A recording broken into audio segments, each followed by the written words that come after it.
오늘은 하이델베르크 교리문답 제17주일입니다. 45문답 한 문답으로 구성되어 있습니다.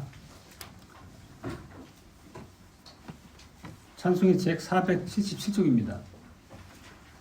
그리스도의 부활은 우리에게 어떻게 유익합니까?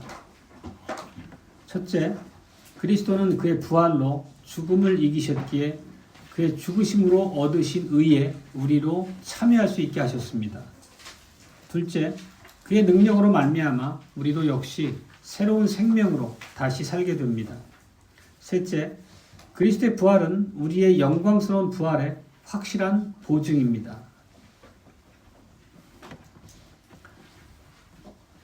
주 예수 그리스도 안에서 사랑하는 회중인 성도 여러분, 지난 16주일에는 우리가 이제 그리스도의 죽으심에 초점을 맞춰서 복음을 들었습니다. 그리스도의 죽으심은 하나님을 믿는 크리스찬인 우리들에게 가장 중요한 사건입니다. 바로 그리스도의 죽으심을 통해서 우리가 새 생명으로 회복되었기 때문이죠. 그리스도께서는 스스로 희생 제물, 화목 제물 되셔서 십자가에서 죽으시고 사탄을 물리치셨습니다. 그것은 창세기 3장 15절의 말씀대로 여자의 후손이 사단의 머리를 깨뜨리는 그 사건의 성취라 우리가 이해하고 있습니다. 예수님께서 십자가에서 돌아가시기까지 사탄은 끊임없이 여자의 후손과 필사적인 전쟁을 벌여왔습니다. 실제 우리가 룻기를 통해서도 살펴봤고 에스더서를 통해서도 살펴봤고 많은 성경을 통해 우리가 그 증거를 볼 수 있듯이 그리스도께서 오시는 계보를 어떻게든 막고 그 길을 차단하려고 온갖 괴계를 꾸며가지고 사탄은 하나님 대적했습니다. 그렇지만 이 모든 공격이 끝내 실패로 돌아가고 예수님께서 이 땅에 마침내 사람으로 오시게 됐죠. 예수님이 오시자 이제는 모든 공격을 예수님을 향해서 펼쳐내게 됩니다. 실제 40일 금식 후에 예수님을 미혹한 사건은 우리가 참 잘 기억하는 사건입니다. 그것뿐만 아니라 여러모로 예수님을 공격하고 유혹해서 예수님께서 받으신 바 그 사명을 성취하지 못하도록 각양각색으로 방해를 놓습니다. 그렇지만 이제 궁극적으로 예수님께서 십자가에서 돌아가심으로 사탄이 이제 패퇴했습니다. 사탄의 모든 권세가 깨뜨려졌습니다. 그러나 예수님께서 돌아가신 그 자체로 모든 하나님의 예수 그리스도의 승리가 확정되고 모든 사람에게 선포된 바는 아니었습니다. 실제 예수님이 돌아가신 이후에 수많은 백성들, 제자들을 포함해서 예수님께서 십자가에서 돌아가시는 것이 궁극적인 승리의 의미라는 것을 깨닫지 못했죠. 돌아가시는 과정에서도 보면 백성들은 예수 그리스도를 십자가에 못 박으라고 계속 부르짖었고 십자가에 달리신 예수님을 보고 이러저런 말로 모욕하고 욕을 하면서 끝끝내 그들의 완악함을 버리지 않았습니다. 그리고 예수님께서 십자가에서 돌아가시자 그들은 이제 예수님의 사역이 끝났다. 더 이상 이 세상을 혼란케 하던 사람이 죽었다라고 하면서 그 죽음의 의미에 대해서 전혀 깨닫지 못한 바를 보여줍니다. 실제 예수님의 제자들도 일반 사람들과 다르지 않았습니다. 어떤 의미냐면 예수님께서 죽으신 것이 하나님의 모든 택하신 백성을 구속하시는 하나님의 무한하신 지혜라고 하는 것을 깨닫지 못했던 거죠. 실제 그 과정에서도 보면은 가룟 유다가 배신해서 예수님이 제사장이 보낸 자들에 의해서 체포될 때 제자들은 다 도망가 버렸습니다. 그리고 십자가에서 돌아가실 때도 제자들은 결국 뿔뿔이 흩어지고 두려움과 좌절에 빠진 상태로 떨어졌습니다. 이런 것들을 보면 예수님께서 죄와 사단에게 십자가에서 죽으심을 통해 승리하셨지만 그것이 궁극적인 그리스도의 사역의 완성이고 성취라고 하는 것을 깨닫지 못했다는 것입니다. 만약에 예수님께서 죽으신 그 일로서 사역의 마감을 지으셨다면 그 사역이 아무런 성과 없이 그냥 효력 없이 끝나버렸을 수 있겠습니다. 그렇게 봤을 때 예수님의 부활이 우리에게 어떤 의미였는지가 가늠이 되죠. 예수님의 부활하심이 얼마나 우리의 구원에 있어서 핵심적인 사건이었는지가 중요합니다. 오늘 우리가 고백한 바 역시 그에 대한 세세한 내용들을 세 가지로 고백한 바 있습니다. 오늘 첫 번째 대지는 이렇습니다. 죽은 자들로부터 살아나신 그리스도. 로마서 5장 1절은 우리가 오늘 읽었습니다. 이렇게 시작됩니다. 그러므로 우리가 믿음으로 의롭다 하심을 얻었은즉 우리 주 예수 그리스도로 말미암아 하나님으로 더불어 화평을 누리자.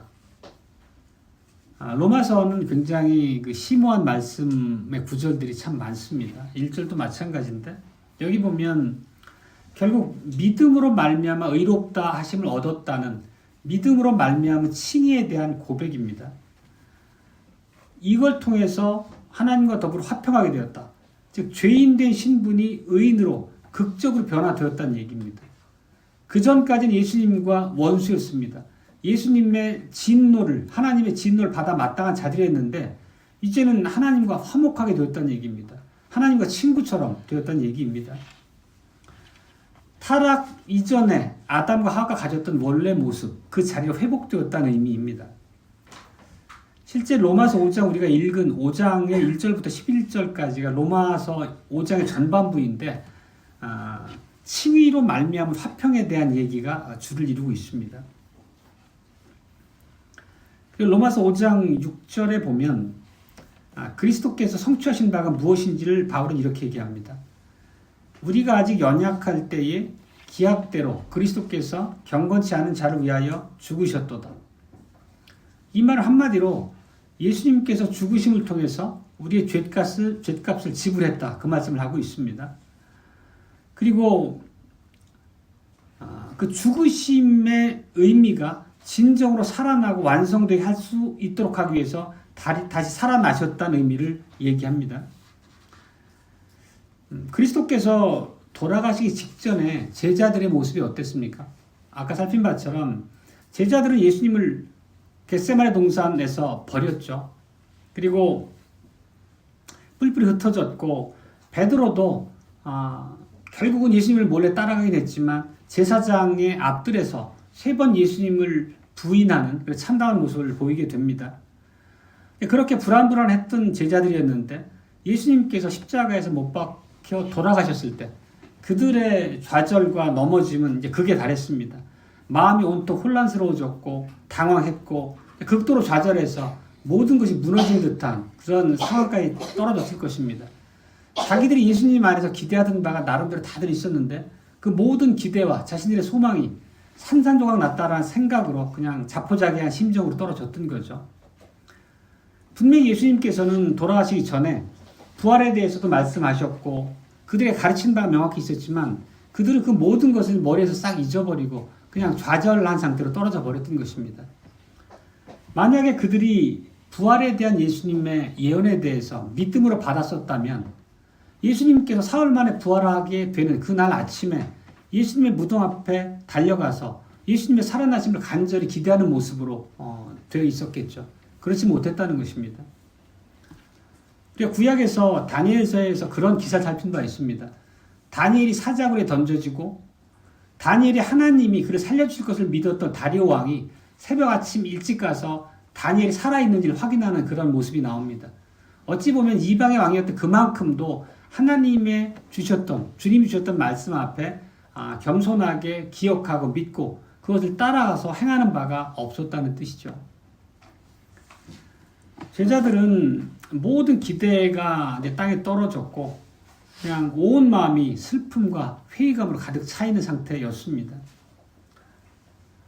그러니까 이런 제자들이 예수님의 사역의 진정한 의미를 깨닫고 믿음으로 회복되기까지는 많은 시간이 필요했죠.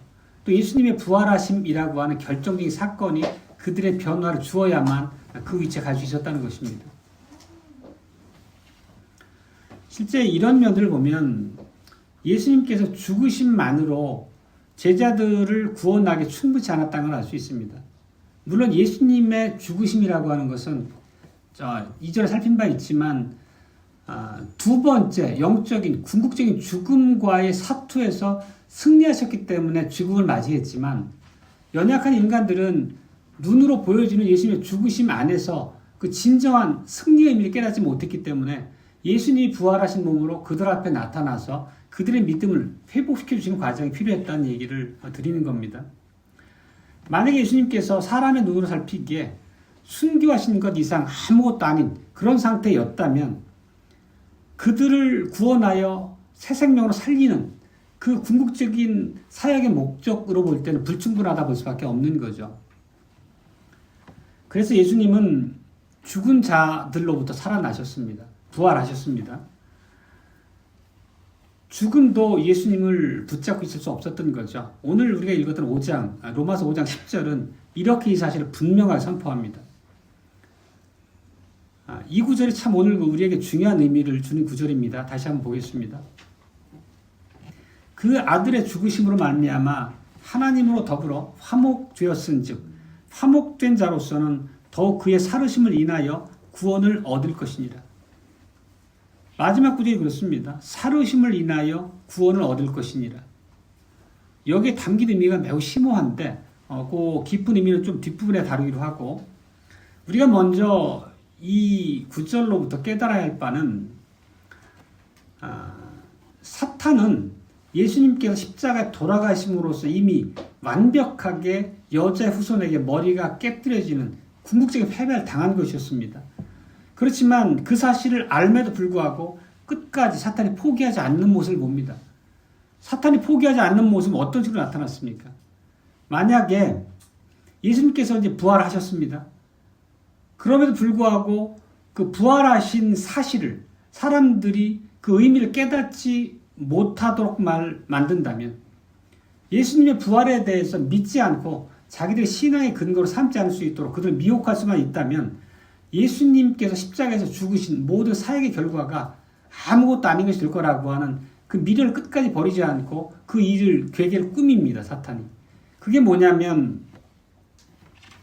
대제사장이나 이 바리새인들을 충동해서 예수님의 무덤을 그들의 군병들이 지키게 하잖아요. 그리고 그랬음에도 불구하고 예수님께서 부활하신 날 아침에 그들이 어떤 모습을 보였습니까? 그 이후에 군병들에게 돈을 주고 실제 예수님의 부활한 사건을 은폐하려고 합니다. 사람들에게 가서 제자들이 예수님의 시체를 훔쳐갔다 이렇게 소문내게 하심으로써 부활하신 사실 자체를 왜곡해서 진리가 아닌 것처럼 제자들이 그렇게 만든 것처럼 호도하기 시작합니다. 실제 오늘날 자유주의 신학자들은 그런 입장을 취하고 있기도 합니다. 실제 마태복음의 기록을 보더라도 이 마귀의 괴계가 꽤 성공을 거뒀기 때문에 예수님께서 제자들이 이제 거짓으로 부활하셨다고 하는 소문을 냈다라고 하는 식으로 널리 퍼졌습니다. 그게 마태복음 28장 15절인데 이렇습니다. 군병들이 돈을 받고 가르친 대로 하였으니 이 말이 오늘날까지 유대인 가운데 두루 퍼지니라. 그러니까 실제 부활하셨음에도 불구하고 마귀의 괴계가 작동을 해서 수많은 사람들이 그것을 사실이 아닌 것처럼 호도하고 믿지 않았다는 것을 볼 수 있습니다. 실제 오늘날도 교회를 다니지만 예수 그리스도의 부활 사실에 대해서 그것이 역사적인 사실로서 완벽하게 우리의 구원을 위한 근거로서 이해하고 고백하기보다는 제자들에 의해서 미화되고 기록된 그런 진리가 아닌 것처럼 주장하는 바도 많이 있습니다. 어리석은 일입니다. 이런 이유를 볼 때 예수님께서 부활하셨다는 것이 확증되는 것이 매우 중요했습니다. 부활하셨지만 그 부활하신 것이 택한 자들로 하여금 확증되고 믿음으로 고백하기까지의 과정이 아직도 더 필요했다는 것을 우리가 볼 수 있습니다. 바울은 이 요점을 이렇게 얘기합니다. 고린도전서 5장 17절, 15장 17절입니다.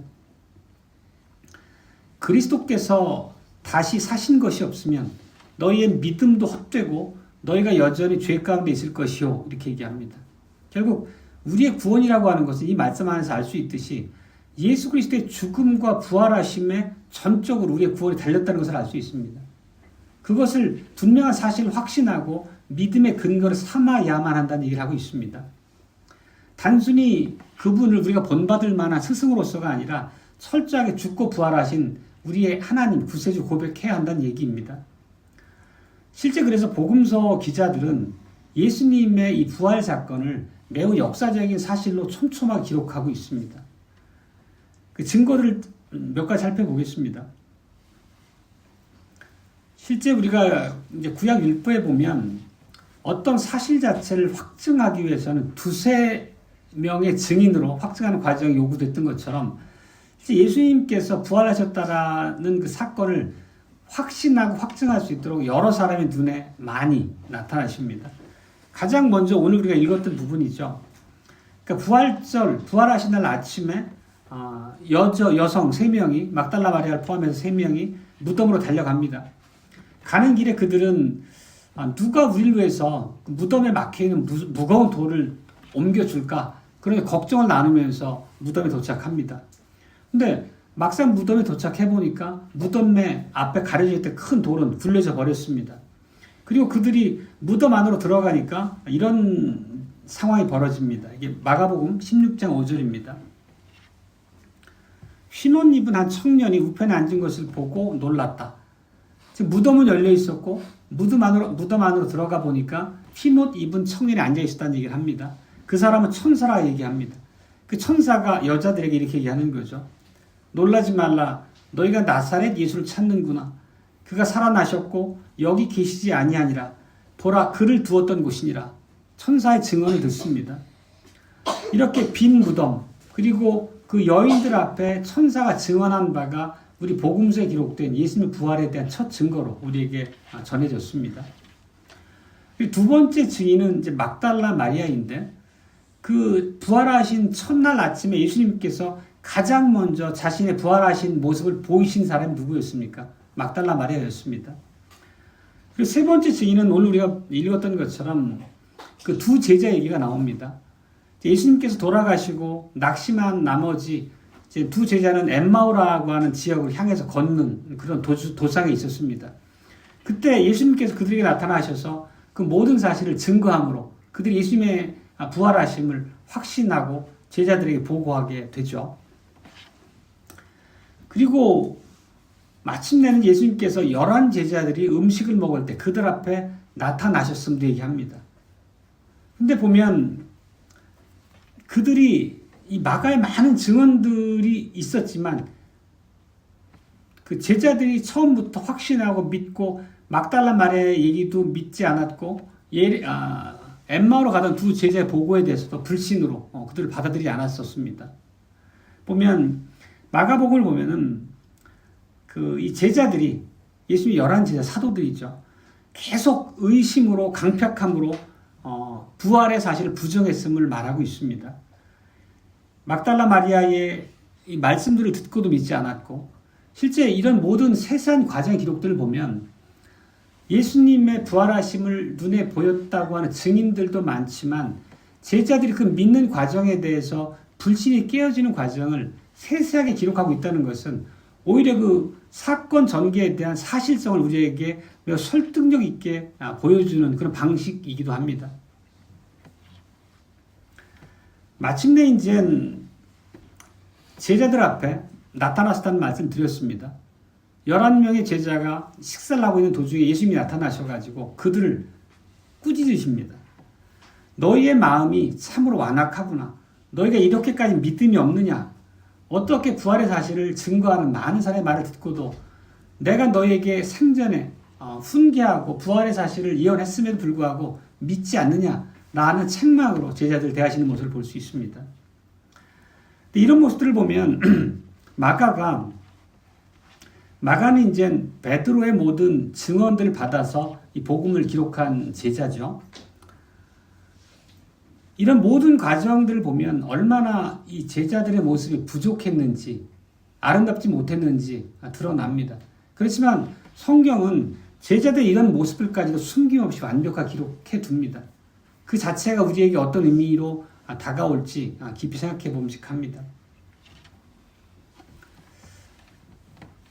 이 절차를 보면 결국은 제자들의 의심이 깨지고 예수님께서 참으로 부활하셨다고 하는 확증의 과정이 여러 단계를 거쳐서 이루어지고 있음을 봅니다. 그리고 일면 이 제자들의 이러한 참으로 일관된 강팍함, 그 11명이나 되는 살아생전 예수님께 직접 사사받았던 제자들임에도 불구하고 얼마나 그들의 연약함이 대단했는지, 완고했는지 이런 것들을 볼 수 있습니다. 근데 이런 것들이 우리에게는 큰 위로로 다가옵니다. 어떤 면에서 제자들이 이렇게 어리석고 강팍하고 미련한 것이 우리에게 위로가 되겠습니까? 하나님께서는 자기가 친히 가르치시고 생활을 같이 하셨던 제자들의 이런 완고함, 완악함에 대해서도 그들을 책망하고 꾸짖으시고 그거로 끝내지 않으셨다는 거예요. 그들을 받아주시고 변화시켜 주시고 그들에게 성령을 주셔서 믿음의 확신을 가지고 복음을 증거함으로써 교회를 세울 수 있는 놀라운 사역에 하나님의 도구들로 쓰셨다는 것입니다. 그 결과가 우리에게 오늘날 이렇게 전해져서 우리가 그 토대 위에 교회를 이루고 있는 것이죠. 실제 훗날 기록된 사도행전을 보면 예수님의 제자들이 목숨을 버리는 것도 두려워하지 않고 담대하게 복음을 증거했음을 봅니다. 예수님의 부활을 끝까지 부정했던 그들의 강팍함과 매우 대비되는 정도의 확연한 변화의 모습입니다. 이 결과는 주님께서 그들을 오래 참아주시고 인내하시고 사랑으로 그들을 변화시켜 믿음의 고백까지 이끄신 하나님의 손길로 은혜로 우리가 이해할 수 있겠습니다. 그렇다면 이 과정에서 제자들을 근본적으로 바꿔놓은 사실이 뭡니까? 결국은 부활하신 예수님을 뵙고 예수님의 부활에 대해서 확증을 얻어서 죽음에서 부활하신 그분을 믿음의 근거로 삼고 믿음의 용기로서 맡겨진 모든 사역을 수행할 수 있는 자리에까지 이끌림을 받았다는 것입니다. 그들이 좌절했던 것은 다 이제 뒷얘기가 됐고 그들은 출중한 뚜렷한 소망으로 불타올랐죠. 그리고 갖고 있던 의심은 이제 믿음이 됐고 그들이 갖고 있던 슬픔과 좌절은 다 이제 기쁨으로 오히려 즐거움과 하나님 말씀을 향한 큰 의지로 이제 타올랐겠죠. 그런 모든 과정에서 한 목숨을 내놓고 대부분의 사도들이 그 복음을 증거하는 과정에서 순교를 당하게 되잖아요. 그런 과정조차도 즐겁게 받아들일 만큼 큰 변화가 그들에게 있었다는 것입니다. 그것은 가장 반복해 말씀드린 바대로 예수님의 부활하심에 대해서 마음의 확증을 얻고 믿음의 근거 삼았다는 그 이유 때문이겠죠. 오늘 둘째 대지는 그리스도의 살으심, 부활에 의해서 구원받은 우리라는 대지인데 앞서 봤던 로마서 5장 10절을 다시 한번 보겠습니다. 곧 우리가 원수 되었을 때에 그 아들의 죽으심으로 말미암아 하나님으로 더불어 화목되었은즉 화목된 자로서는 더욱 그의 살으심을 인하여 구원을 얻을 것이니라. 이 보면 맥락이 이렇습니다. 죽으심으로 말미암아 화목되었은즉 그의 살으심을 인하여 구원을 얻을 것이다. 이 맥락이 굉장히 담고 있는 바가 큽니다. 여기 보면 그리스도께서 죽으심을 통해서 우리가 칭이 되었고 하나님 앞에 의롭다함을 얻었고 그 자격으로 하나님과 화목이 회복되었다는 것입니다. 이것은 과거에 완료된 내용으로 선언하고 있습니다. 이어진 말씀 보면 살으심을 인하여 구원을 얻을 것임이니라. 이거는 앞으로 우리에게 도래할 미래에 이루어질 일로 확신에 찬 선포로 나타납니다. 어떤 의미냐면 우선 화목되었다라는 얘기는 그 뭐죠? 결국은 두 당사자 간의 적대적인 관계, 불화가 해소되었다는 것입니다. 하나님과 우리들 간에 죄로 인해 가지고 막힌 그 불화의 담이 헐어졌다는 것입니다. 결국 이 화목이라고 하는 것은 상호 인격적인 관계에서만 고백될 수 있는 거죠. 실제 기독교를 제외한 다른 종교에서는 자신들이 믿는 신과 인격적인 교제를 나눈다는 개념 자체가 있지 않습니다. 그냥 그 가르침을 따라가고 그 가르침대로 살려고 하는 의지의 이제 변화들은 있겠지만 인격적인 교제라고 하는 측면에서의 그들의 신과의 교제는 있지 않다는 거죠. 우리는 그리스도의 죽으심을 통해서 하나님과 화목하게 됐고 칭이 되어서 하나님과의 모든 교제 관계로 돌아왔습니다. 말하자면 그 이전까지는 죄의 종이고 마귀의 종이었던 우리가 하나님의 자녀의 친구가 되었던 것입니다. 그리고 그 근거는 당연히 예수 그리스도의 죽으심과 부활이라고 오늘 우리가 고백한 바대로 되어 있습니다. 그러면 여기서 우리가 한 가지 질문을 드려보겠습니다. 그리스도의 피가 우리의 죄를 위한 속죄 제물로 드려짐으로써 우리의 모든 죄가 사해졌고 하나님과 바른 관계가 회복되었습니다. 그리고 로마서 5장 10절에 이어지는 말씀이 그리스도의 살으심에 의해 구원을 받았다라는 말로 미래적 확신으로 고백한 바가 있습니다. 그럼 이게 무슨 뜻입니까? 그러니까 우리가 그리스도께서 죽으심으로 화목이 되었고 살으심으로 구원을 받았다는 것입니다. 살으심의 의미 자체, 구원의 의미 자체가 우리 삶에 매우 색다르고 심오한 의미를 갖고 있다는 것을 그 안에 함축하고 있다는 뜻입니다. 살으심 그리고 구원 그 의미를 우리가 잘 이해하는 것이 말씀을 이해하는 그 열쇠가 될 텐데요. 그리스도께서 부활하심으로써 그리스도의 그 현재적 사역이 계속되고 있다는 것입니다. 그리스도께서 죽으심으로 우리를 하나님과 화목하게 하셨다면, 그렇게 부활하셨다면 그 부활하신 영원한 살아계신 생명의 능력으로 우리를 끝까지 천국으로 인도하지 않으시겠느냐라는 말씀을 담고 있는 것입니다. 그러니까 믿는 우리에게 그리스도의 부활을 통해서 하나님의 일하심에 대한 확고한 기대와 소망을 주는 맥락이 이 안에 담겨 있다는 뜻입니다. 영어로 보더라도 how much more, 그분께서 살아나심을 인하여, 그분께서 살아나신 그 능력을 인하여 우리에게 얼마나 구원의 사실이 더 확증적으로 성취되겠느냐라고 하는 소망을 굳건히 세워주는 말씀이라는 뜻입니다. 이 5장 10절에 대한 칼빈 주석을 보면 이렇습니다. 죄가 우리를 하나님과 갈라놓았을 때 그리스도의 죽음이 우리를 하나님께로 인도하는 능력이 있었다면 이제 우리가 그분과 연합되어 있고 그분이 부활의 능력으로 살아계신 지금 우리의 구원을 완성하시는 능력은 얼마나 더 크고 확실하겠는가. 5장 10절의 의미가 이렇게 풍부하게 해석된다는 뜻입니다. 결국 다시 말씀드리면 이미 우리가 의롭다함을 얻고 하나님과 화목되었는데 또 살으심으로 구원받는다? 그게 무슨 의미냐? 이렇게 반문할 수 있잖아요. 똑같은 의미의 반복이 아니란 뜻입니다. 결국은 5장 10절은 부활하신 주님께서 우리에게 그 구원을 적용하시고 그 구원이 떨어지지 않도록 보존하시고 궁극적으로 완성해 가시는 소위 말하는 성도의 견인이라고 하는 하나님의 은혜의 말씀을 우리 앞에 증거하는 구절로 아주 대표적인 구절입니다. 우리가 하나님께 믿음으로 회복돼서 화목되었지만 그 화목된 자리에서 떨어지지 않을 수 있도록 끝까지 하나님과의 관계 안에서 믿음을 잃지 않도록 우리를 보존하시고 하나님의 품에 안기는 그 길까지 안전하게 끝까지 인도하신다라고 하는 그런 견인하심의 의미가 살으심으로 구원을 이룬다라는 말씀에 담겨 있다는 뜻입니다. 우리가 오전에도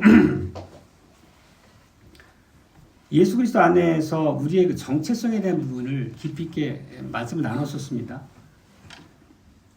마찬가지로 오늘 오후 우리 그 17주차 고백에서도 우리가 꼭 명심하고 마음에 깊이 깨달아야 할 것은 뭐냐면 부활하신 구주 안에서 우리의 정체성에 대해서 깊이 있게 깨닫고 마음에 새기는 것입니다. 사실 이 말씀에 담긴 의미는 오전에 드렸던 설교의 핵심 내용과 거의 같은 궤를 갖고 있습니다. 이 세상 사람들도 자존감에 대해서 얘기를 많이 합니다.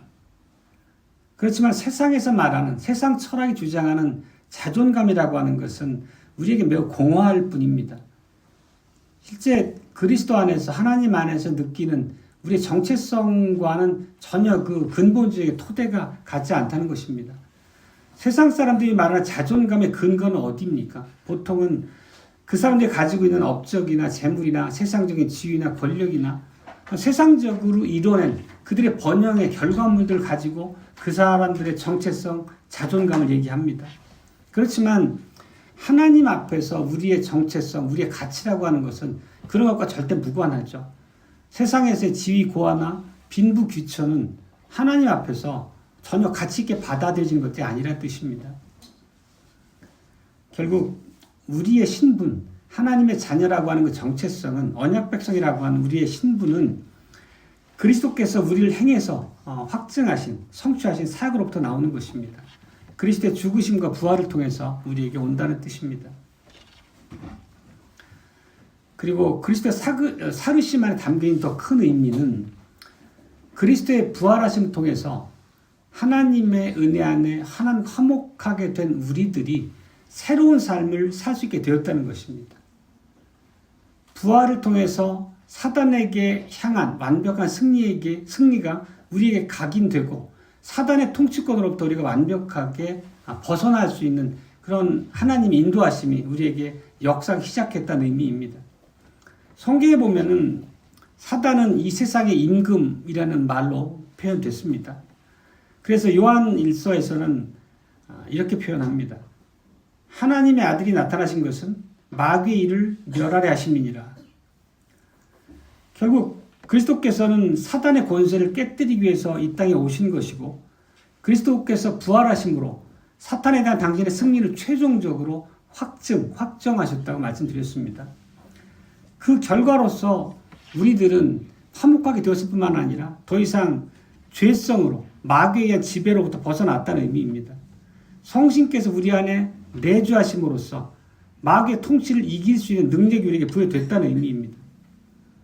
하나님의 말씀을 우리가 즐거움으로 먹고 그 두신 진리의 말씀 안에 생명의 지식을 깨달을 수 있는 능력도 부여하셨고 또 우리의 의지를 새롭게 갱신하셨기 때문에 하나님의 말씀대로 살아갈 수 있는 능력이 우리에게 심겨졌다는 것입니다. 그렇지만 때때로 우리들은 죄에 대해서 변명하려고 하는 성향이 어쩔 수 없이 드러납니다. 하나님의 자녀로 하나님의 말씀을 사모하고 그 뜻대로 살기를 위해 분투함에도 불구하고 우리의 연약한 모습 때문에 죄의 길로 넘어지기도 하고 자기의 그 죄에 대해서 합리화로 떨어지기도 합니다. 우리가 사탄의 유혹에 대항한다는 것은 불가능해.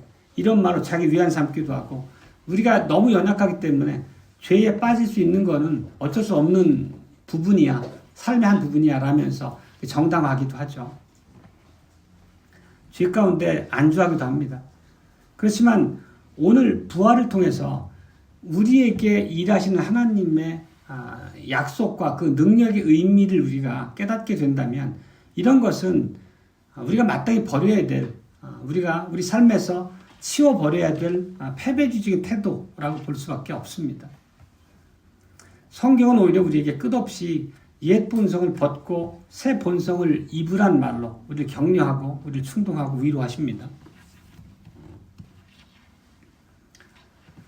그리고 그리스도의 부활로부터 우리가 누리는 이제 궁극적인 유익은 당연히 우리의 앞날, 미래와 관련된 것입니다. 우리가 그리스도의 부활하심이라고 하는 것은 우리의 부활에 대한 보증으로 고백하고 있습니다. 결국 우리가 죽은 자들로부터 살게 될, 다시 살아나게 될 것이라고 하는 소망의 근거가 거기서부터 우리에게 주어집니다. 이 부활의 사실, 우리에게 약속된 부활의 소망이라고 하는 게 우리가 늘 익숙하게 듣고 있는 바이긴 하지만 깊이 생각하고 마음속에 담고 고백하고 반복할수록 그 의미 자체가 엄청나게 크게 살아납니다. 물론 우리는 예수님께서 우리가 살아있는 동안에 재림하지 않으신다면 죽음을 맞게 될 것입니다. 그렇지만 이와 관련해서 우리에게 주는 위로는 확실히 있습니다. 하이델베르크 첫 주 일문답의 고백이 무엇인가요? 우리의 몸과 영혼이 사나 죽으나 우리의 신실하신 구주 예수 그리스도께 속한다는 것입니다. 우리가 이 땅에서 예수님의 재림 이전에 죽게 되더라도 우리의 몸과 영혼의 완전한 소유주이신 그분을 인해 우리의 모든 안위가 보장된다는 의미입니다.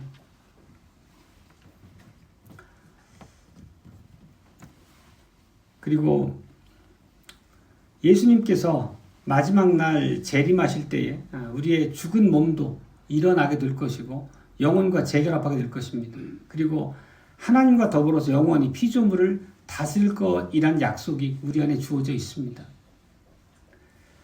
마지막으로 우리의 큰 기쁨이라는 대지를 가지고 복음을 선포하겠습니다. 로마서 5장 11절은 이렇습니다. 오늘 우리가 읽은 구절입니다. 이뿐 아니라 이제 우리로 화목을 얻게 하신 우리 주 예수 그리스도로 말미암아 하나님 안에서 또한 즐거워하느니라. 다시 봅니다. 우리 주 예수 그리스도로 말미암아 하나님 안에서 또한 즐거워하느니라. 결국은 우리에게 화목을 얻게 하신 하나님의 구속에 대해서 마음의 확신을 가짐으로 우리가 얼마나 큰 기쁨으로 반응해야 될지에 대한 그런 얘기입니다. 이 5장 11절에 대해서 칼빈의 주석을 잠깐 한 부분 인용해 보면 이렇습니다. 하나님의 은혜로 주어진 구원에 대한 확신에서 오는 거룩한 자랑과 승리의 환호다 이렇게 얘기합니다. 그리고 이어서 기쁨의 원인이 인간에게 있다면 그 기쁨은 불안정하지만 그리스도에게 있다면 영원히 흔들리지 않을 것이다. 우리가 구속에 대한 확신에서 오는 그 기쁨이 인간적인 차원의 기쁨과는 그 본질 자체가 다른 그 놀라운 기쁨이라고 하는 것을 5장 11절이 말하고 있다는 뜻입니다. 다시 한번 5장 11절 읽어보겠습니다. 이뿐 아니라 이제 우리로 화목을 얻게 하신 우리 주 예수 그리스도로 말미암아 하나님 안에서 또한 즐거워하느니라. 이 즐거움의 본질이 이렇게 대단하다는 뜻입니다. 이 말씀의 의미가 하이델베르크 일문답에서 우리가 고백한 바 거의 동일한 말씀을 하고 있습니다. 결국 그러면 우리가 이러한 기쁨과 환호라고 하는 것은 당연히 하나님 앞에 예배드리는 삶으로 우리 인도할 것입니다. 하나님 앞에 즐겁게 사는 삶으로 그분 앞에 설 것을 우리에게 요구하는 것입니다. 화목이란 말씀의 정의에 대해서 앞부분에서 말씀드린 바가 있습니다. 원래 우리는 우리의 첫 조상 아담으로 인해 타고난 원죄 때문에 또 우리 삶에 늘 드러나 붙어있는 죄 때문에 하나님과 불화 관계에 있었죠. 하나님과 불화하다는 것은 그것만큼 사실 비극적이고 무시무시한 게 없는 거죠. 영원한 멸망의 길밖에 없는 거니까. 근데 화목되었다는 것은 이 모든 적대감이 완벽히 제거되었다는 것입니다. 아직도 우리의 삶 가운데는 부족이 있고 결핍이 있고 또 죄로 인한 하나님 앞에 기쁨을 드리지 못하는 어리석음, 연약함이 있을지라도 그런 우리조차도 하나님께서는 용납하시고 변화시켜 주시기 위한 사역이 우리와 늘 동행하신다는 의미입니다. 하나님께서는 사랑과 은혜 안에서 긍휼하신 마음으로 우리를 바라본다는 의미인 거죠. 그렇다고 하면 우리가 하나님께 기뻐하는 삶으로의 변화와 성장이라고 하는 것이 우리 삶의 열매로 반드시 나타나야 된다는 것입니다. 그것이 그리스도의 구속사의 열매로 우리에게 반드시 드러나야 된다는 말씀을 합니다. 그리스도께서는 우리를 구속하셨고 또 우리 안에 성령을 내주게 하심으로 우리의 영혼을 새 생명으로 일깨워 주십니다. 우리 이제 하나님 앞에 담대함으로 나갈 수 있게 됩니다. 하나님 앞에 담대하게 나간다는 것은 예배를 얘기하는 것이고 하나님께 기도를 얘기하는 것이고 하나님 앞에 우리의 믿음의 고백으로 찬양을 드리는 그런 우리의 믿음의 실질들을 얘기합니다.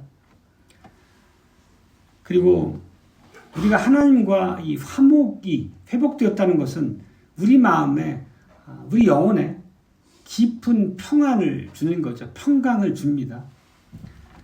하나님 안에서 모든 관계가 화목되고 그분께 주신 영적인 평안함을 우리가 충분히 누린다는 것은 우리 삶에서 직면하는 어떠한 형편과 어려움 가운데서도 우리가 용기를 얻을 수 있다는 뜻입니다. 실질적인 삶의 형편이 세상적인 기준으로 녹록지 않을지라도 믿음의 기쁨을 잃지 않을 수 있다는 뜻입니다.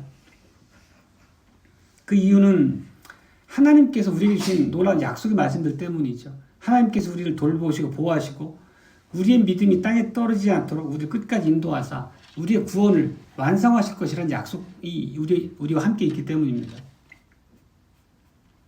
제 말씀을 맺겠습니다. 실제 부활과 관련해서 로마서 5장을 중심으로 해서 그 의미들을 살피고 있습니다. 로마서 5장에 보면 우리가 고난 중에도 기뻐하는 방식에 대해서 매우 풍성하게 고백하고 있습니다. 그건 우리가 그냥 고난 그 자체를 즐기기 때문은 아니죠. 우리는 힘들고 어려운 고난의 시간을 즐기는 그런 고난주의자들은 아닙니다. 우리가 고난 가운데서도 즐거워할 수 있는 것은 우리에게 두신 슬픈 일, 없었으면 좋겠다 싶은 일, 그런 일들이 우리가 살아간 날 동안에 우리 앞에 늘 있음에도 우리가 믿음으로 즐거움으로 극복할 수 있는 것은 그 모든 일들을 통해서 하나님께서 우리를 영광 가운데로 이끌어 가실 거라는 약속이 우리 앞에 있기 때문이죠. 합력할 선을 이룬다라고 하는 하나님의 약속이 무엇보다도 매우 우리 영혼에 깊이 각인되어 있기 때문에 그 안에서도 하나님을 바라봄으로 모든 어려움 가운데서 우리를 선하신 손길로 돌보시고 인도하시는 그분의 약속을 붙잡을 수 있는 거죠. 그래서 이 내용을 로마서 5장 3절로 5절에서 이렇게 얘기합니다. 오늘 같이 봤던 구절입니다. 다만 이뿐 아니라 우리가 환난 중에도 즐거워하나니 이는 환난은 인내를, 인내는 연단을, 연단은 소망을 이루는 줄 알미로다. 소망이 부끄럽게 아니함은 우리에게 주신 성령으로 말미암아 하나님의 사랑이 우리 마음에 부은 바 됨이니. 이런 말씀입니다. 이 말씀을 보면 우리가 어떠한 환경에도 불구하고 즐거워할 이유가 있음을 가르쳐 줍니다. 어떤 어려움이나 역경이 무겁게 우리 앞에 서 있더라도 기쁨 가운데서 하나님 의지함으로 나가도록 요청하고 있는 그런 구절입니다. 그 근거는 그리스도께서 다시 살아나신 그 사실에 두고 있습니다. 그분께서 죄와 사망을 완전히 깨뜨리고 이기셨기 때문에 우리 안에 영원한 생명을 주시는 그 모든 그분의 사역이 완성되었기 때문에 우리가 이런 기쁨을 잃지 않을 수 있다는 것입니다. 형제자매 여러분, 우리에게 이렇게 확실하게 각인시켜 주시고 믿음으로 고백하게 해주신 우리의 구속 안에서 그 승리를 기뻐하십시다. 로마서 5장 10절을 통해 계속 반복해서 나눴던 말씀처럼 그리스도의 죽으심과 부활을 통해서 하나님께서는 우리를 화목한 상대방으로 인정해 주셨습니다. 그리고 영원히 실패가 없는 구원을 이루어 가시고 마침내 그 목적지에 도달하게 해주시겠다고 약속하십니다. 이런 놀라운 사역을 우리가 붙잡고 신뢰함으로 하나님을 찬양할 수 있기를 바랍니다. 아멘.